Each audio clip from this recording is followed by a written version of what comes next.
morning to all the public attending to the webinar, The Importance of Compliance Programs in World Bank Products. This morning, my name is Igor Rocha. I'm Director of Planning and Economics at ABDIB, the Brazilian Infrastructure Association. Firstly, I'd like to greet Lisa Miller, Integrity Compliance Officer of World Bank, Dr. Roland Stein, partner of BLOMSTEIN, and our moderator, Thiago Pinheiro, partner of Mattos, Filho, Advogados, that I'm sure that will conduct the panel in an exceptional way. The webinar contemplates the importance of compliance programs in World Bank products. It's a topic that has grown in importance over the years, and the opportunity to have this level of experts debating it's a unique opportunity. The presence of the public today and questions that will arise will certainly contribute to the dynamics of the panel. I stop here and I pass the word to my colleague, Thiago, to start this panel. With the word, Thiago. Thank you very much, Igor. Thank you very much, everyone, for joining us this morning. I'd like to extend a special thank you also to ABDIB for hosting us this morning, and also to my colleagues Lisa and Roland, who kindly agreed to take part of this event. Our goal this morning is to learn more about the importance of compliance in World Bank projects, not only as a prevention mechanism, but also in situations where companies may become involved in wrongdoing in World Bank projects. So our idea today is to cover those topics and to take advantage of the expertise of both Lisa and Roland to guide us through the discussion. As you may be aware, you have the chance to ask questions. Those questions will be showing up in the comments field for us. And we would welcome any comments, any questions. We would very much like this to be a discussion and a dialogue as opposed to a presentation. And I'm sure I speak for Lisa and Roland when I say that. So to kickstart our discussion, I'd like to ask you, Lisa, as a way to introduce the topic, can you briefly run us through the structure and the roles of the Integrity Vice Presidency of the World Bank, and particularly of your role, which is of the Integrity Compliance Officer? Sure. Thank you, Thiago. And thank you, ABDIB, for inviting me to participate in this event. So the World Bank Group Integrity Vice Presidency is responsible for helping to ensure that World Bank Group funded projects operate in accordance with integrity standards, and to ensure that the funds are properly used for the purposes for which they have been, for which they're intended. So to that end, the Integrity Vice Presidency was established, and there are 3 different units within the Integrity Vice Presidency. The main unit is the investigations team, and the investigations team consists of investigators who investigate allegations of fraud and corruption on bank group financed projects that, for example, if a contractor or consultant under a bank group finance project is, if there are allegations of fraud and corruption, they will investigate those allegations.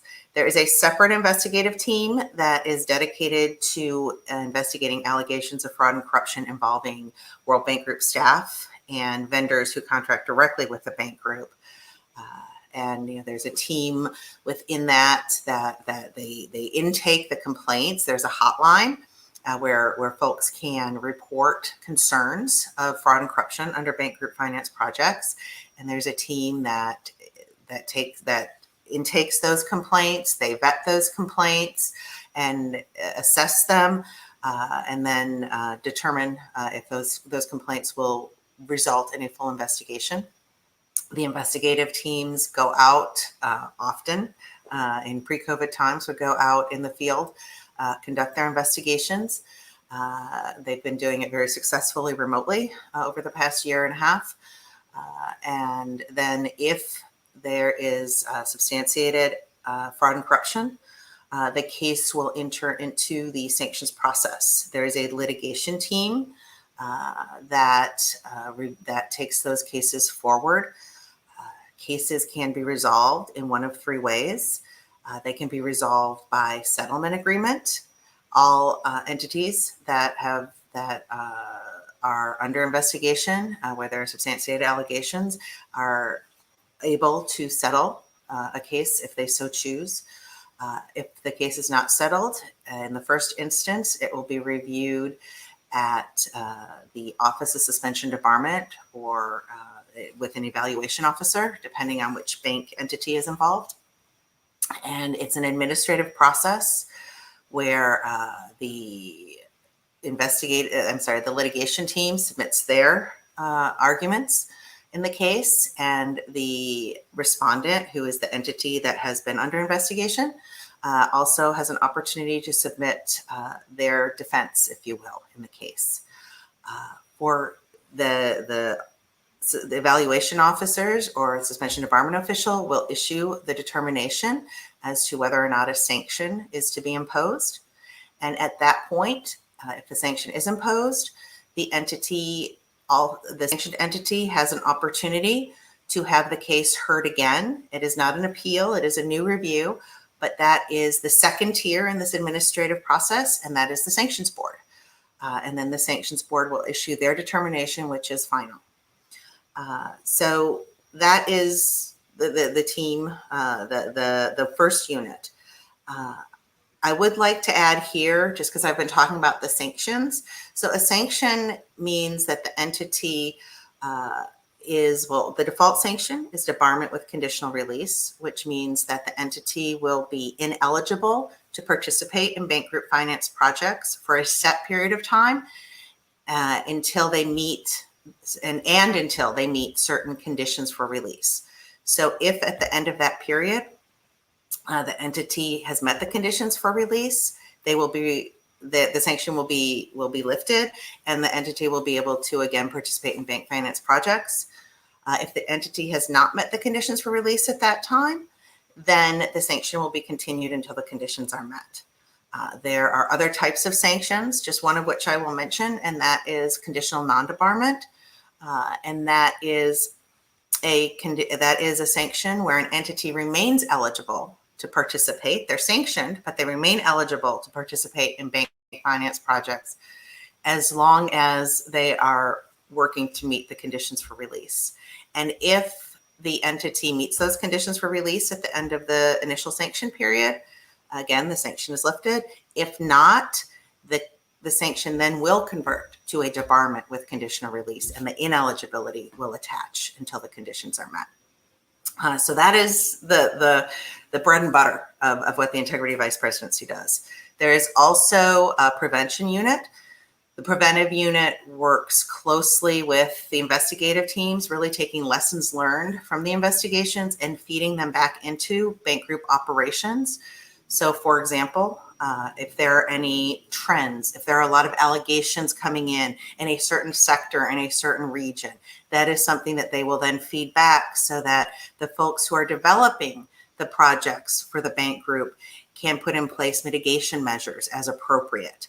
The preventive team also works closely with government procurement implementing units. They're the ones that carry out the bank finance projects on behalf of the government.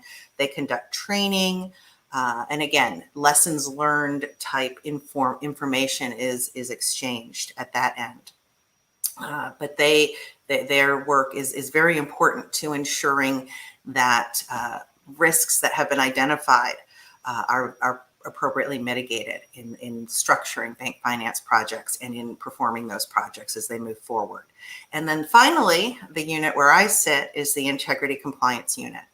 And our team works with the investigators and the litigators pre-sanction in reviewing integrity compliance programs. If a company is under investigation, they are asked to submit materials relating to their compliance program and their compliance posture.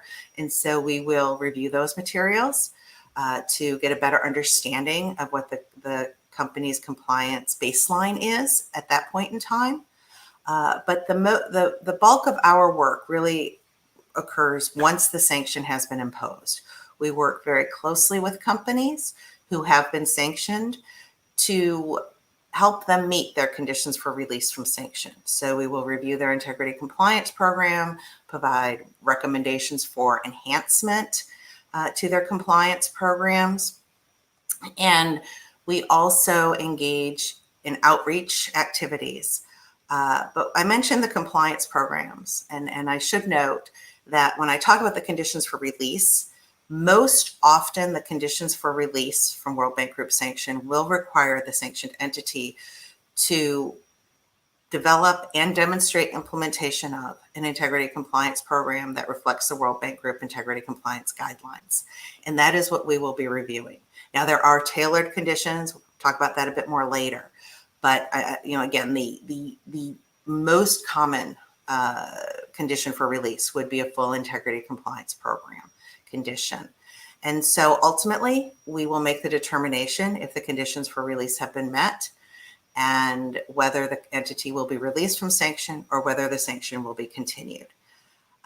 And so, again, we work very closely with our colleagues. We work very closely with the sanctioned entities, and we also work very closely if the sanctioned entity has an independent integrity compliance monitor or expert in place to really help the companies strengthen their integrity compliance programs, postures, and positions so that when they are released from sanction, they will come back as partners under bank finance projects operating under strengthened integrity controls.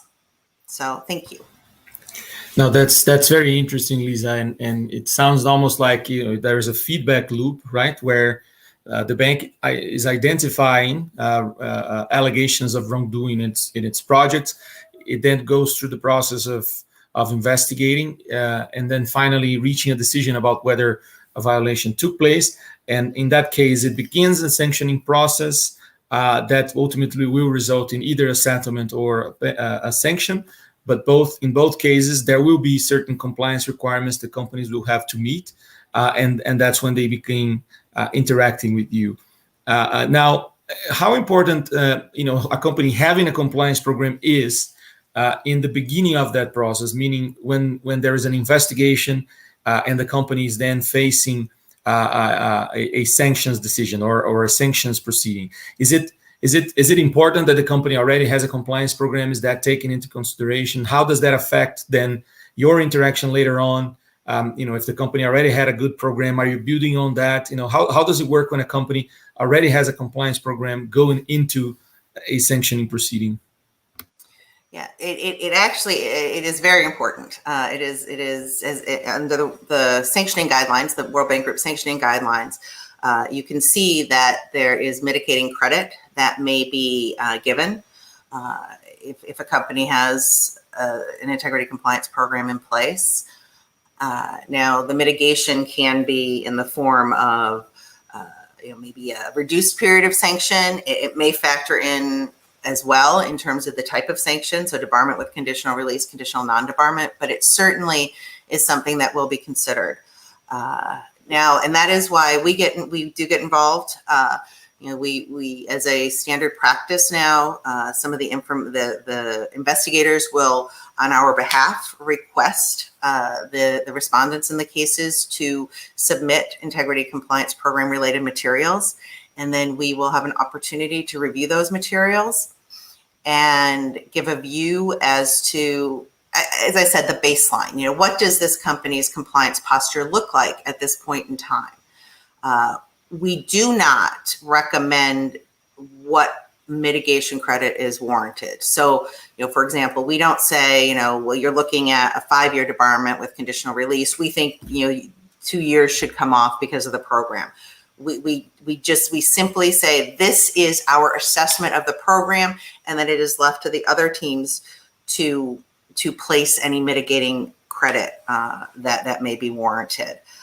So it really is an extremely important aspect of what is considered for in terms of what the sanction may look like, but it also is quite relevant for what the release conditions may be, because we, especially in the settlement context, we will actually negotiate with the sanctioned entity with respect to the sanctions condition, the release conditions, the compliance conditions.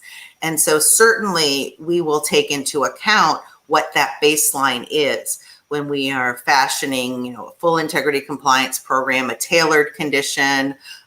Do we think an expert or a monitor should be appointed in this particular case? So it really carries through the entire process. That's very interesting. And before we move on to the guidelines itself, because I think it'll be useful for us to hear more about it, can a company challenge your team's assessment of their compliance program? Can they?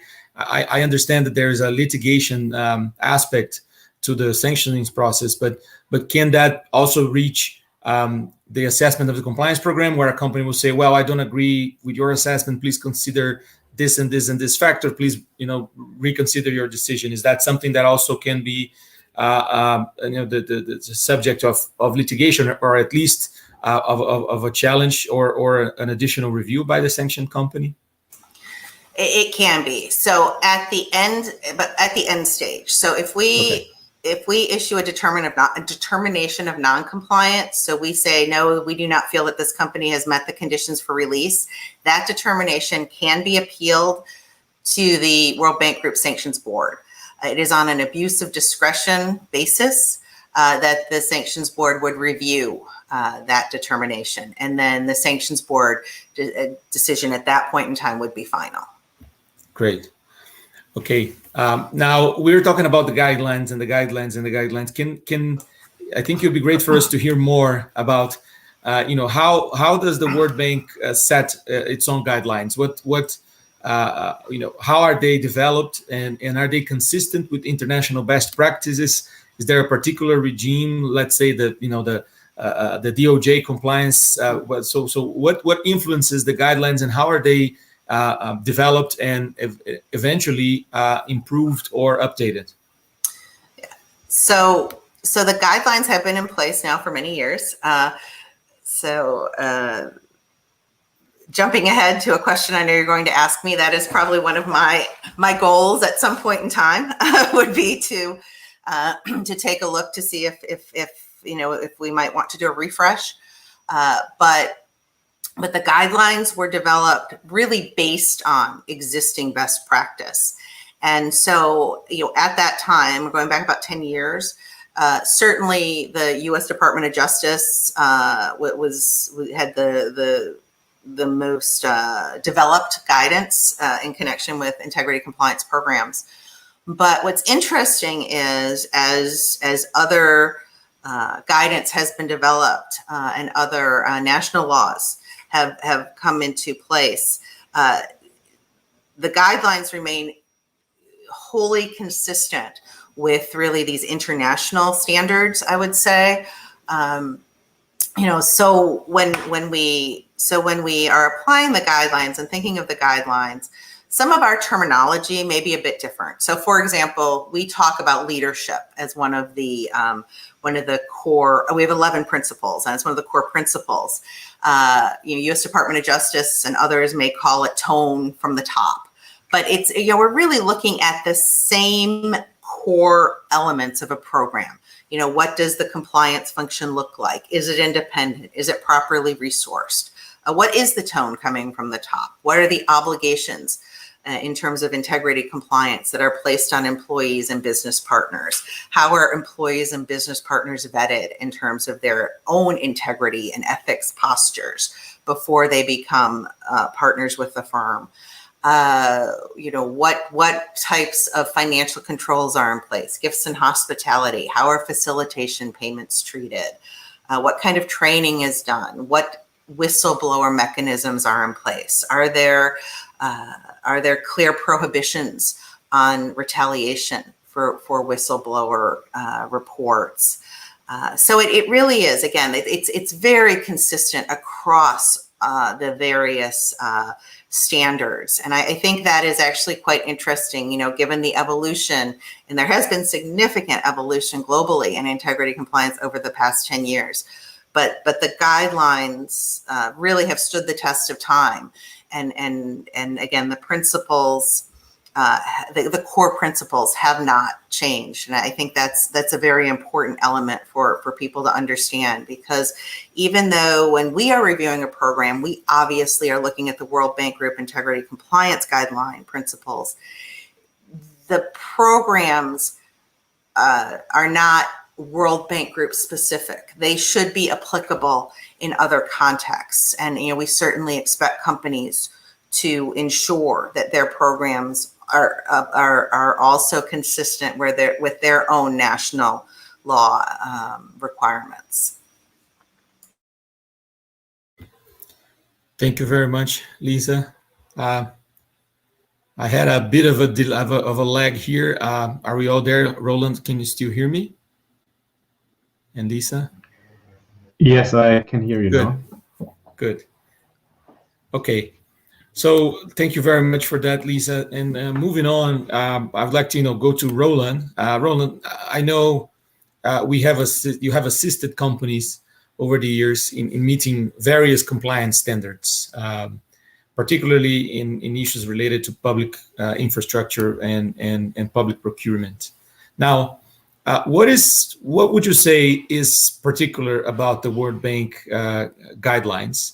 Are there potential benefits for a company that is adapting its compliance program to consider the World Bank guidelines, and in what sectors and are those standards particularly important?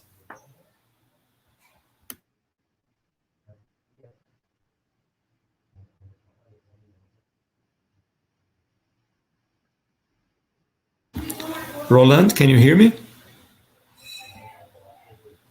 I think Roland froze a little bit. Let's just give a few moments to see if he is able to get back. I've stunned him into silence. Yeah. Oh. Okay. Let's give Roland a few minutes to get back, and let's continue on with you, Lisa. We know that companies, face varying corruption-related risks, of course, depending on where they do business and what the role of local government is in World Bank projects, if the funds are coming through those local governments. And how do you take that into consideration when you're assessing a compliance program? I mean, I know that the World Bank has its guidelines, but is it the same for every company? Does it change depending on those factors? Location, sector, type of project, involvement of local government. It would be great to hear you a little bit more about how you consider the context when you're applying the guidelines. Yeah. So the fundamental response is the guidelines apply across the board. We expect any compliance program that we review to meet the principles in the World Bank Group Integrity Compliance Guidelines. But we certainly do adapt the review to consider a company's specific risk profile. So one of those factors obviously is where they are operating. So, and size also is something that is very relevant. We would not expect the compliance program of a small, medium-sized company, an SME, to be the same as the compliance program of a multinational company. But we would expect the SME's program to also address each of the principles in the guidelines. So some of the things we would consider, in terms of, where they're operating, to your question, culture. We work with companies operating in countries where gift giving is just a standard. It's a cultural norm. So, rather than expecting the company to have a blanket prohibition on gifts, we want to understand, what controls they have around the gifts, how the frequency of the gifts, the value of the gifts, the timing of the gifts.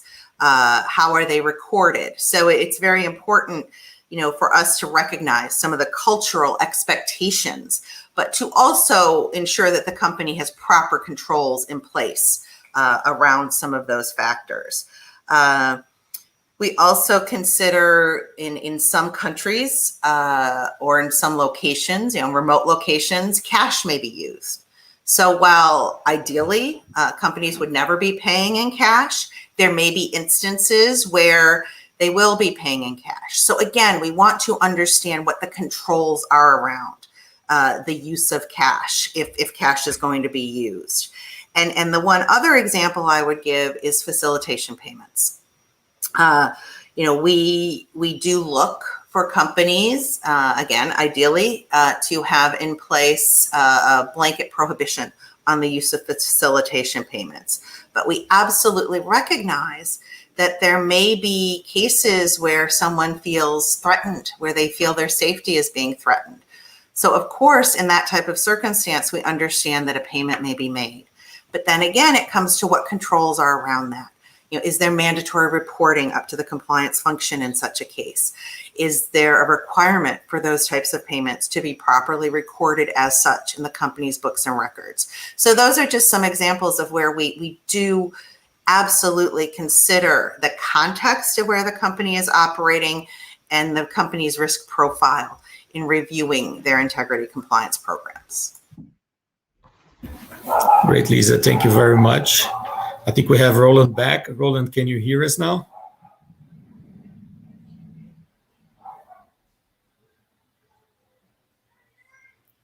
Roland, can you hear me? Lisa, can you check if Roland can Yeah, hear Roland, you? can you hear me?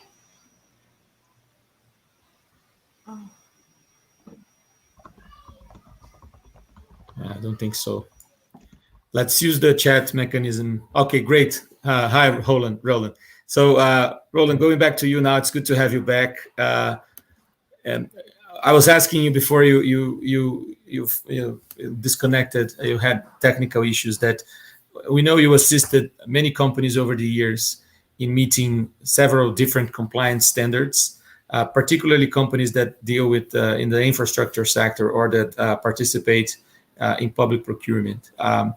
So I know you know many different standards, but is there something particular about World Bank guidelines? Are there potential benefits for a company when it's adopting its compliance program or improving its compliance program? Are there any potential benefits for the company to consider the World Bank standards, and in what sectors and what types of companies would you say should particularly pay attention to World Bank guidelines?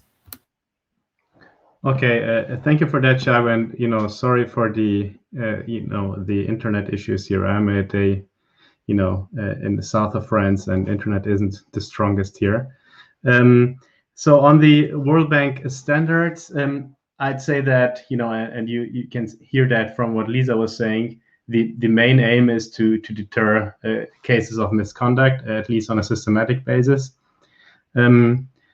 Now, I'm not aware of any studies on the particular aspects of a World Bank compliance system. From what I think, from what I have observed, there are some peculiarities, though, because of the role of the World Bank in financing projects in developing countries. So, in particular, when you look at the compare that to large infrastructure programs or contracting authorities reviewing compliance mechanisms, I think there is a difference in the way you look at a program. So contracting authorities very often only look at the piece of the paper and say, okay, that looks fine, that's that's standard, let's move forward. Whereas the World Bank has a much more thorough look at that. So they will naturally look at the papers, but they will also look into how the program is implemented. So will they, is it really in the DNA, in the day-to-day culture of this company that their compliance program is actually lived? So I think that's a major difference, and that's a difference that plays a role in the World Bank investigation, because it is really pivotal to show that you have actually implemented the system. So you'll need to show, for example, training materials, audits, expenses, all of that. So it's a much more practical approach than you see in other examples. Now, with regard to the benefits, Thiago, I think a great example of how that is beneficial is what Lisa was saying, is that it is considered, first in the investigation phase, but also at the later point in time when Lisa reviews the compliance program. So it's beneficial naturally to have a working a compliance program in line with the World Bank standards, because it will be the only means to get off the World Bank hook. But I think above that, if you look, the World Bank, compliance standards are probably like a gold standard. So it will help you in having discussions with other international institutions, with other multilateral development banks. So I think it's really a very beneficial aspect to adapt the compliance program to the World Bank standards.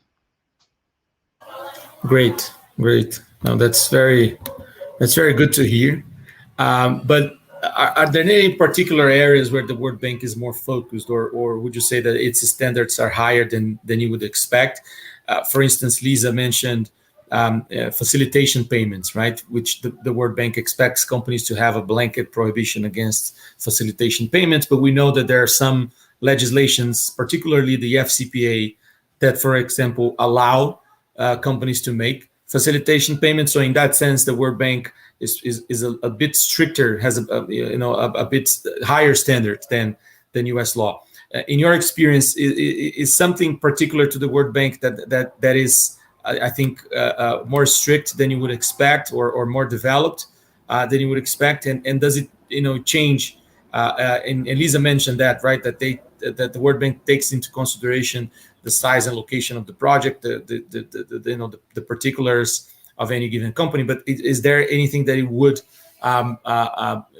point out as particularly strict, or something that is a particular area of risk for the World Bank? Well, I think it's a good and a difficult question, because the risk analysis, which is the first step in a World Bank investigation, or in any other compliance investigation, will always will depend from company to company. Perhaps there is something, some areas where the World Bank will really be more focused than others, and which also goes back to the financing of projects in a number of developing, perhaps more poorer countries. And I think one of these areas is probably subcontracting agents, third parties. So whenever you have a company using someone else in the course of acquiring business, that's something that it will certainly be something the World Bank will be looking into. Bluntly, do you really need an agent? Does he work for the money you pay him, or is he just a means to bribe an official? So that's life is a bit more complicated than that, but that's the question that you will have to answer with regard to subcontractors, agents, and so forth. And perhaps one area which I think goes in line with what I was saying about the World Bank, you're really looking for you how to implement it in your day-to-day life. One area that you see very highlighted in the World Bank review is training. So it's really important that from top to toe, really from the very C-level to the employees down the chain, that everyone understands how the compliance system works, and you can only achieve that by training people. Having a robust, comprehensive training program running throughout the organization. I think that's really a key area where the World Bank is probably more looking into that than some of the other compliance organizations. I think that would be my observations on the particularities there. Great. Now, so you mentioned two two issues that are particularly important also for Brazilian authorities when assessing compliance programs and reviewing cases. The first being the hiring third parties. We know, based on the statistics, that a large majority of the corruption cases, at least that get investigated by the U.S. DOJ, involve third parties in some way or form. And you mentioned the importance of training, right? Because I think it is as it happens with cybersecurity, right, Roland? You can have the best measures of cybersecurity, but if the person clicks on the wrong button and the wrong link, it can undo your safety. And it's the same with compliance programs, right? You can have a great compliance program, but if you don't teach the people who are actually on the ground, then it's of limited use. And I think Brazilian authorities are very focused on that. So changing a little bit from a topic to region. We know BLOMSTEIN and you particularly work all over the world. Can you elaborate a little bit on what you're seeing in terms of risk areas for companies that are engaged in construction projects and infrastructure and public procurement in Brazil and Latin America as a whole? What are you seeing in terms of risk trends or prevention trends that you could highlight to our audience today? Okay.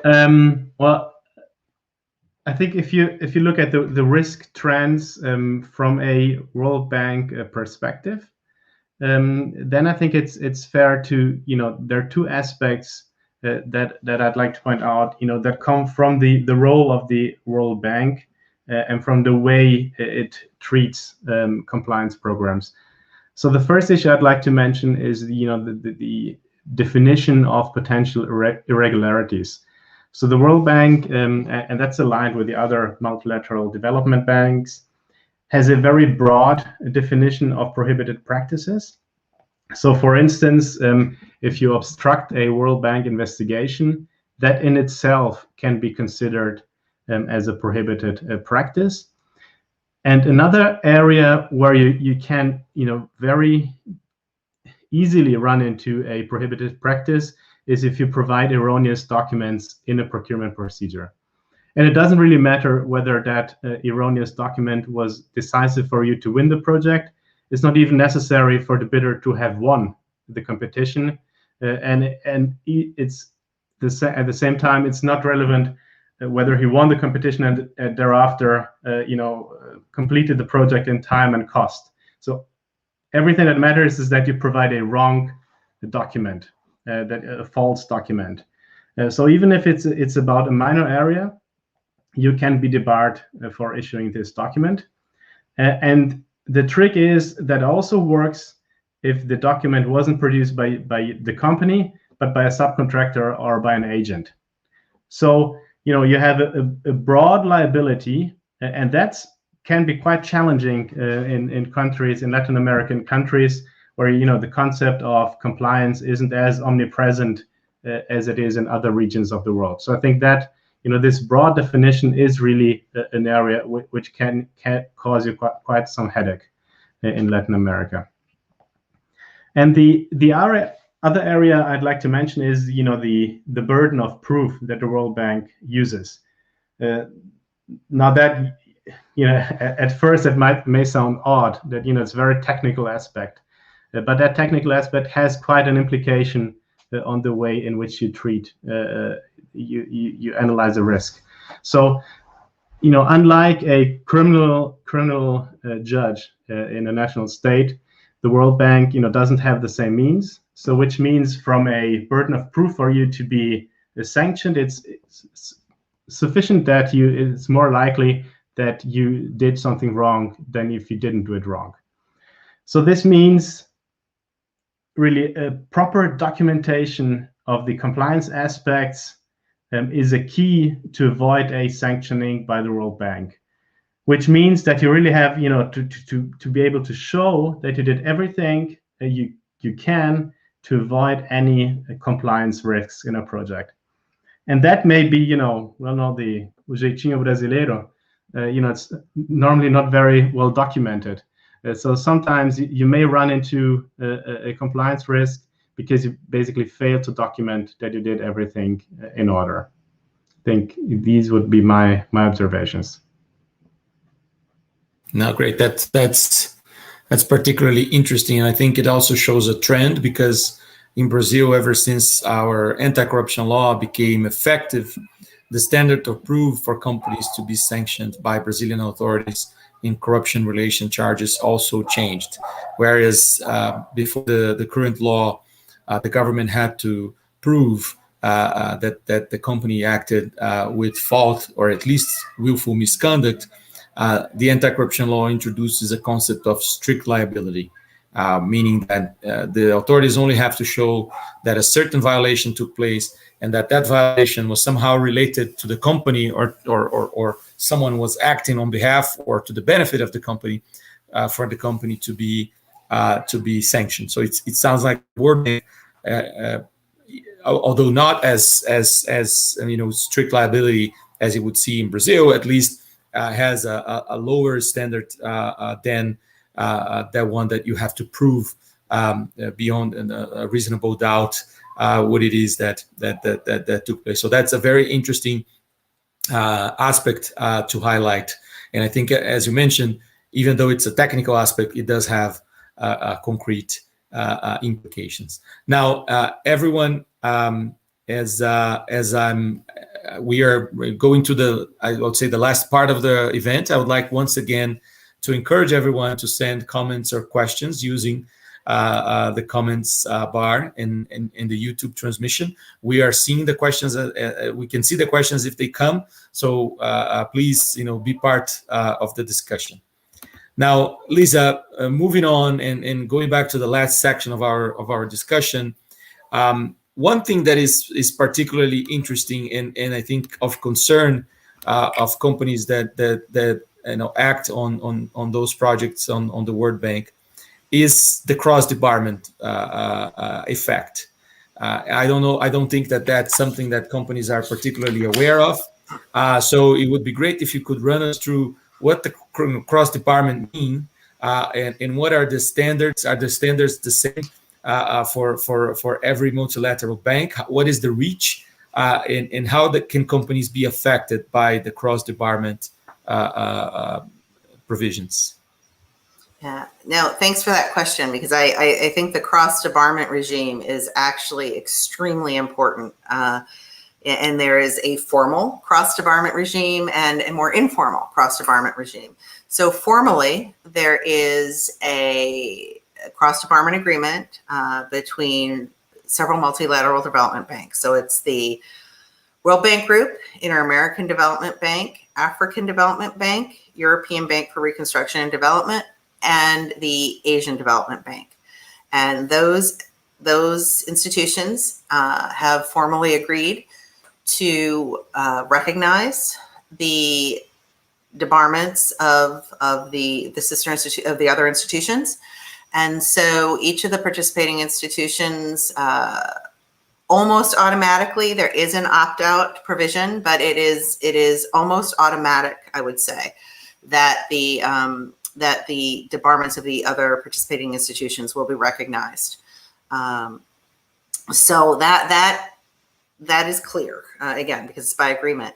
But there are significant other number of institutions that recognize the debarments of the multilateral development banks. Some other international financing institutions, regional development banks, and others also recognize the debarments. So that, so there again, that's another effect.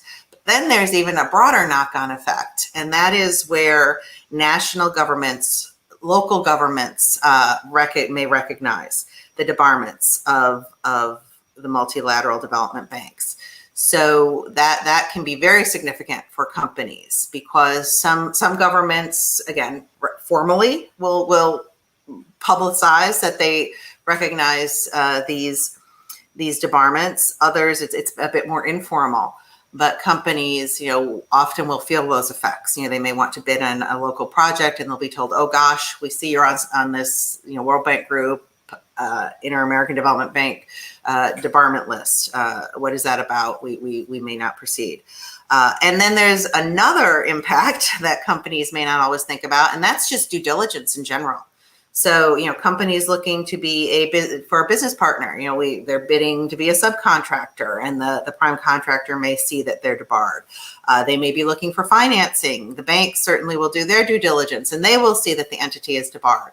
So again, the cross debarment agreement is significant, but then these additional impacts really need to be considered, because that is where, we hear very frequently from companies, that is really where they are feeling the hurt, I guess. They may not do a lot of multilateral development bank work, but certainly, if they're looking to get financing or looking to be a partner for someone else, that can significantly impact their opportunities. Yes, and that's particularly true for companies that want to do business with multinationals, right? Where the due diligence criteria will include an assessment of sanctions, and that would appear. So a company that is facing a sanctioning proceeding at the World Bank, if they receive the sanction, all of a sudden they are barred from doing business with all other of the multilateral banks. In Brazil, it's interesting that you mentioned that the role of local governments. Brazil has recently enacted a new public procurement law at the federal level, and that law contains a provision stating that companies that receive a sanction from a multilateral development bank or agency will be barred from doing or participating in other projects that may be financed by other multilateral agencies or banks. Now, it doesn't prevent the company from bidding in proceedings that are financed wholly by the local government, but it does prohibit the company from joining bids that may be conducted by the local government, but may use funds or proceeds from a multilateral development bank. Do you see trends like that in other countries? Meaning, countries introducing in their local legislation a similar cross-debarment function that exists between the multilateral development banks? Is Brazil leading in some way, or is it something that you see happening in other jurisdictions as well? I may defer to Roland on this, but yes, there are some other national jurisdictions that similarly have prohibitions, but quite a lot of it, I think, is done a bit more informally, where it's just, as part of our due diligence, for example, we found this, and therefore, we have some concerns about proceeding. Great. And before we move to Roland to see what he has to say about this, just one thing that is interesting to hear more about is, considering that the cross-debarment happens between the different banks, and particularly the four ones that you mentioned, right, in Europe, World Bank, Asia, and Africa, are the standards and the sanctioning proceeding similar in the sense that there's an opportunity to challenge? Is the burden of proof the same? I mean, to the extent that you are familiar, and I understand that that you may not you may not know the precise details of the functioning of all of those banks, but do you think there is an uniform way of imposing the guidelines and sanctions between the different banks? I'm not familiar with all the specific details, but at the high level, yes, there is general consistency. I think Roland had mentioned that for example, the sanctionable practices are for the most part aligned, and there are there are assurances of due diligence across the institution. So I would say fundamentally, there is consistency. Yes. Great. Now, Roland, besides the cross-debarment provision that we mentioned, Another addition, recent addition to Brazilian law, is the requirement that companies that win projects that are valued at for more than 20 million reais are required to have a compliance program. So compliance for those companies is now mandatory, and even for bids that are lower than 200 million reais, compliance can be a factor to untie. So if two companies come up with the same proposal, the one that has a better compliance program may win the bid. So those are examples of how compliance provisions are built into local procurement laws. Is this a trend? Are you seeing this elsewhere? Do you think that this will become more common as compliance continues to spread throughout the world? Yeah, thank you, Thiago. I think on the first point, I'm really not aware of any other, major, at least federal public procurement legislation that foresees such a cross-department reference to World Bank standards. So that's really a specific and I think a good rule that was implemented in Brazil. But that doesn't mean that there isn't a cross-department, at least on a informal level. So one of the first World Bank cases I was dealing with, it wasn't really a World Bank case. It was it was a major corruption scandal in Africa, in Lesotho, the Lesotho Highland Water Project, where a German engineering company was, caught with and was, bribed for, was convicted for bribing officials down in Africa. This led to a debarment by the World Bank, and this all happened before we even got involved. Where we got involved is where the company contacted us because it was, being one of the authorities in Germany started investigating them with the aim of debarring them, and this all happened based on the debarment by the World Bank. So I think that's one example that shows that you can, simply by being added to the, the homepage of the World Bank, that can have an impact on your national procurement issues. Now, with regard to is that, is it an international development that you will be obliged to have a compliance system? I think that's definitely a clear yes. That is an international trend. I think, it started with the US many years ago with the FCPA. It took some years, but in Europe now we see a number of countries that have similar legislation which ask you to, which factually require that you have a compliance system. So I think the most prominent example is the UK Bribery Act, but you had similar legislation in France, where you can have a criminal judge imposing a debarment on a company because you did something wrong. In Italy, there is a very strict compliance legislation.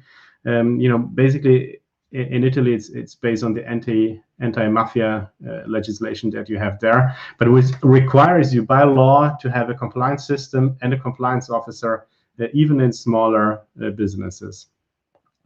In Germany this year, we see the implementation of a nationwide debarment system, where you will have for the first time a federal review of compliance systems by companies.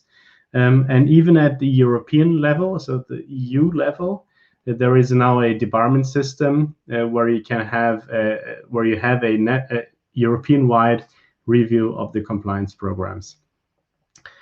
And perhaps a last part of the internationalization is the OECD, which was very early in this compliance area and basically adapted the FCPA to the international level.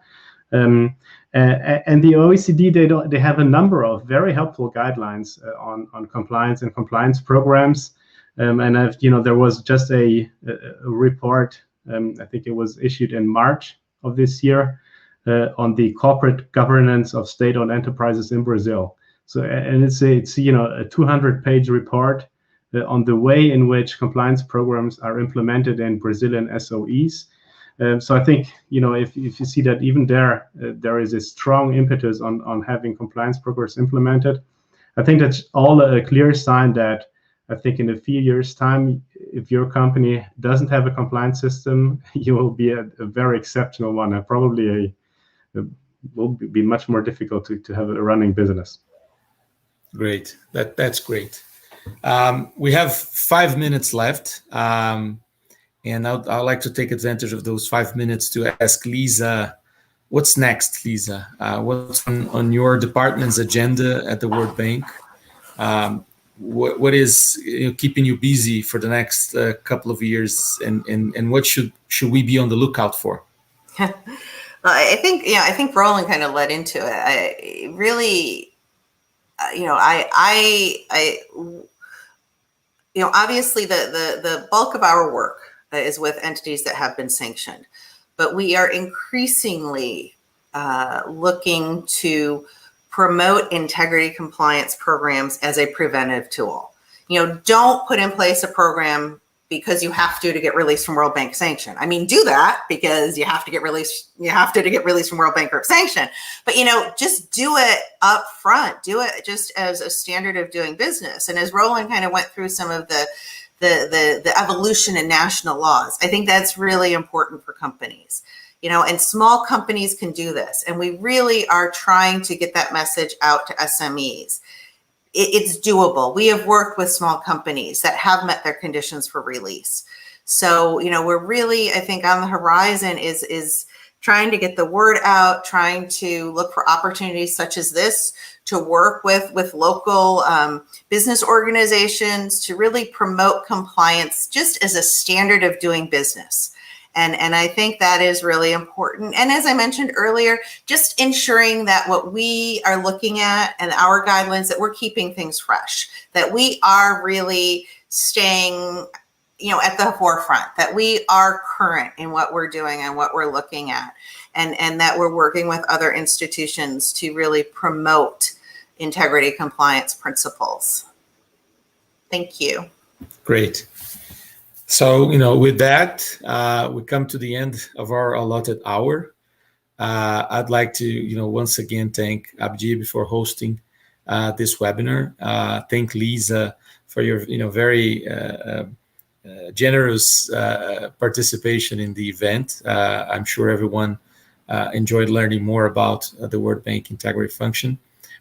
Thank Roland also for your time and expertise. I always like to end these webinars with a note of like a positive outlook, right?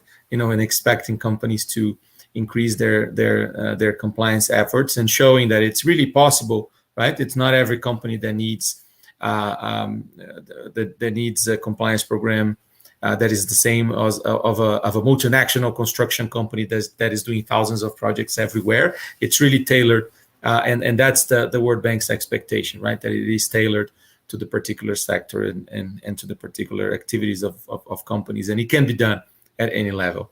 So with that, I conclude our participation and pass the word to Igor for some concluding remarks on behalf of ABDIB. Thank you very much, everyone, for joining us this morning. Thanks, Thiago. I'd like to thank you, Lisa and Roland, for the brilliant discussion this morning. Certainly, I learned a lot with you all discussing this important topic. I'd like to highlight that this debate, this webinar, is recorded at the ABDIB YouTube channel. So if our public want to see it again and want to watch it again, just access the YouTube channel, ABDIB YouTube channel, and all the video will be recorded there. So thanks a lot, everyone, to be with us this morning. So good morning to everyone again. Bye-bye. Thank you. It was a pleasure. Thank you. Bye-bye.